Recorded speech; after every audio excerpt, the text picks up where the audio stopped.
Tallinn aastal 2035. Millised on tuleviku pealinna tänavad, milline on linnaruum ja inimesed selle sees?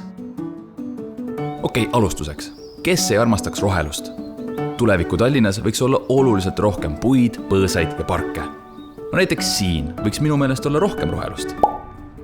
Veel rohelust. Veel rohkem rohelust. Okei, see on liiga palju rohelust. Voh, nii on hea. Aastaks 2035 on 70% Tallinna elanikest igapäevased teekonnad rohelised ja tervelt 3/4 tallinlastest elab keskuste mõjualas, mis tähendab, et kõik vajalikud teenused, muuseumi külastusest arstiabini, on neist vaid 15 minuti kaugusel. No selles liikluses ei jõua muidugi 15 minutiga mitte kuhugi.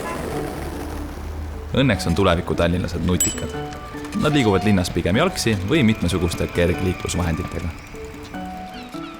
Aastaks 2035 on Tallinnas jalgsi, jalgrattaga või ühistranspordiga liikumise osakaal koguni 70%. Need suured numbrid toovad kaasa ühe väga väikese. 2035. aasta Tallinnas on liiklussurmade arv ümmargune 0. Tuleviku Tallinnas on rohelus alati lähedal ja siin on turvaline mängida, jalutada ja lõõgastuda. Elanikud tunnevad oma kodukandiga sidet ja muudavad seda ka ise mõnusamaks. Niisama pole mõtet unistada. Tee juba täna esimene samm parema Tallinna suunas. Tutvu Tallinn 2035 arengustrateegiaga ja vaata, mida tulevik toob.